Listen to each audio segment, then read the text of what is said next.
Let's get right into it. Number 6. The Shower Philosopher. You know what's fun? Standing in the shower for 45 minutes, not washing anything, just staring at the tiles like they hold the secrets to the universe. Except they don't. They're tiles. And you're not even thinking deep thoughts, you're just there, existing. Maybe replaying a conversation from 2019 where you said "you too" when the waiter told you to enjoy your meal. This isn't you being quirky or contemplative. It's called dissociation, and it's your brain's way of hitting the emergency exit when reality gets too overwhelming.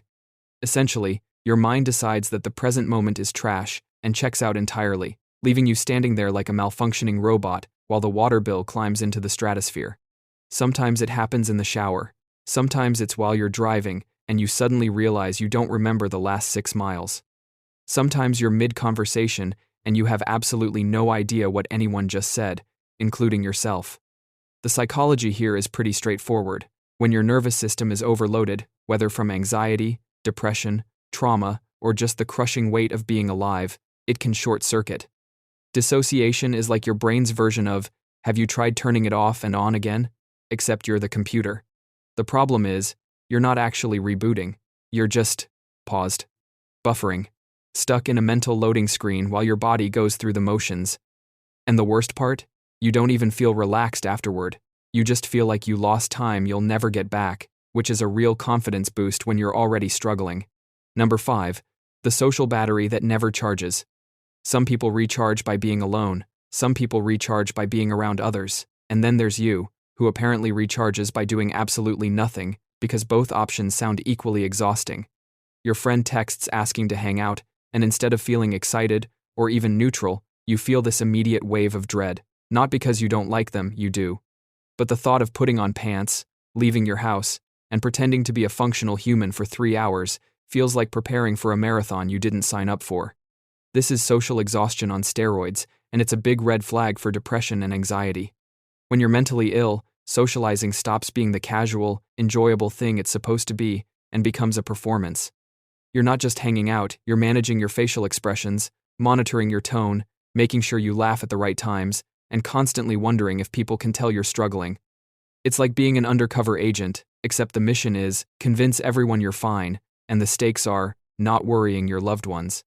Your brain is already running on fumes trying to regulate your emotions, fight off intrusive thoughts, and keep you from completely falling apart. Adding social interaction on top of that is like asking someone who's barely treading water to also juggle. Sure, technically possible, but why would you want to? So you cancel plans. You stop responding to texts. You become a hermit, not because you want to be alone, but because being around people requires energy you simply don't have.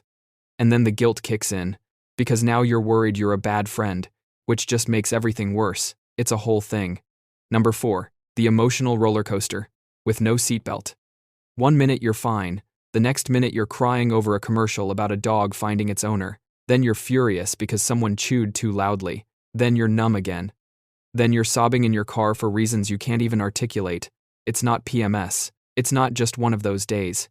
It's your emotions doing whatever they want without consulting you first, like a toddler with a flamethrower. This is emotional dysregulation, and it's common in several mental illnesses: depression, anxiety, bipolar disorder, borderline personality disorder, PTSD, you name it. Basically, the part of your brain that's supposed to manage and moderate your feelings has clocked out early. The prefrontal cortex, which normally acts like the responsible adult in the room, is too overwhelmed to do its job. Meanwhile, the amygdala, the part of your brain that handles emotional reactions, is running wild like it just drank 5 espressos. So you end up with feelings that are disproportionate to the situation. A minor inconvenience feels catastrophic. A small disappointment feels like the end of the world. And the worst part is, you know you're overreacting. You can see it happening in real time. But knowing doesn't stop it, because your brain isn't operating on logic right now. It's operating on pure, unfiltered chaos. People might tell you to just calm down or get some perspective, which is about as helpful as telling someone with a broken leg to just walk it off. Your nervous system is misfiring, and no amount of positive thinking is going to fix faulty wiring. Number 3. The memory of a goldfish, but worse. You walk into a room and immediately forget why you're there. You read the same paragraph 4 times and retain nothing. Someone tells you their name, and it evaporates from your brain before they finish shaking your hand. You're not developing early onset dementia. You're not stupid. Your brain is just too busy managing a mental health crisis to bother with trivial things like remembering literally anything. This is cognitive fog, or brain fog, and it's one of the most frustrating symptoms of mental illness because it makes you feel like you're losing your mind. Depression, anxiety, PTSD, and chronic stress all mess with your brain's ability to encode and retrieve information. When your mind is constantly flooded with cortisol and stuck in fight or flight mode, it prioritizes survival over everything else. Unfortunately, your brain doesn't consider remembering where you put your keys essential to survival, so that information gets tossed aside like junk mail. Your working memory, the mental scratch pad you use to hold information, temporarily gets absolutely decimated. It's like trying to write notes on a whiteboard while someone keeps erasing them before you finish. You'll start a task, get distracted by an intrusive thought, forget what you were doing, start something else, remember the first thing, and then stand there paralyzed because now you have 17 half-finished tasks and no idea which one you started with. And people notice. They ask if you're listening. They wonder why you keep asking the same questions. And you can't exactly say, "Sorry, my hippocampus is currently drowning in stress hormones," so you just apologize and feel like an idiot, which, again, doesn't help. Number 2, the phantom physical symptoms. Your chest hurts, your stomach is in knots, your head is pounding, you're dizzy, you're nauseous, you're exhausted despite sleeping 12 hours. You go to the doctor, and they run tests, and everything comes back normal. Congratulations, it's not your body that's broken, it's your brain, which has decided to express psychological distress through physical symptoms because apparently emotional pain wasn't enough.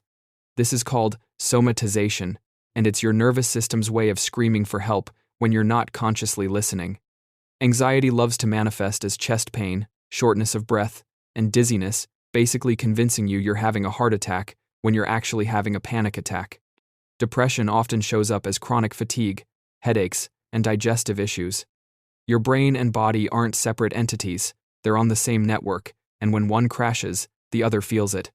The vagus nerve, which connects your brain to your gut, goes into overdrive during periods of stress and mental illness.